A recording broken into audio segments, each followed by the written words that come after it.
অটিজমে আক্রান্ত সন্তান যেন তার বাবাকে চিনতে পারে, এজন্যই মাথায় ঝাঁকড়া চুল রেখেছেন কুকুরেয়া, যাকে গোটা দুনিয়া এখন চেনে, যার খেলার ধরন দেখলেই তার পরিচয় শনাক্ত করতে পারে ফুটবল প্রেমীরা।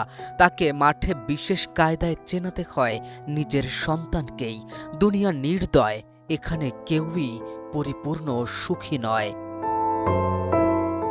স্প্যানিশ ফুটবলার মার্ক কুকুরের লম্বা ঝাঁকড়া চুল শুধুমাত্র স্টাইল নয়, এটি জড়িয়ে আছে তার পরিবার ও বিশেষ করে অটিজমে আক্রান্ত ছেলে মাতেওর সঙ্গে।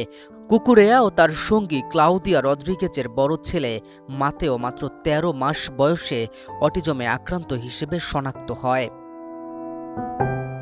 সে নন ভার্বাল এবং হঠাৎ পরিবর্তনের সঙ্গে মানিয়ে নিতে কষ্ট হয়। একই জার্সি পরা খেলোয়াড়দের ভিড়ে বাবাকে চিনতে তার সমস্যা হতো। তাই কুকুরের খেলা লম্বা চুল মাঠে বা টেলিভিশনের পর্দায় তাকে সহজে আলাদা করে চিনতে সাহায্য করে। সোয়ান সোফা কাম বেড, আরাম এখন দ্বিগুণ। সোয়ান গ্রুপের একটি পণ্য।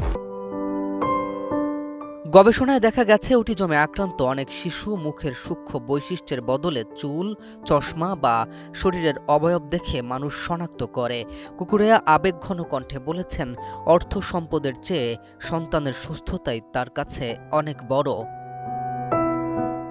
তবে চুল বড় রাখার শুরুটা আরও আগে। যুব একাডেমিতে খেলার সময় মায়ের অনুরোধে পরে সেই চুল মাতেওর কাছে বাবাকে চেনার সহজ উপায় হয়ে ওঠে।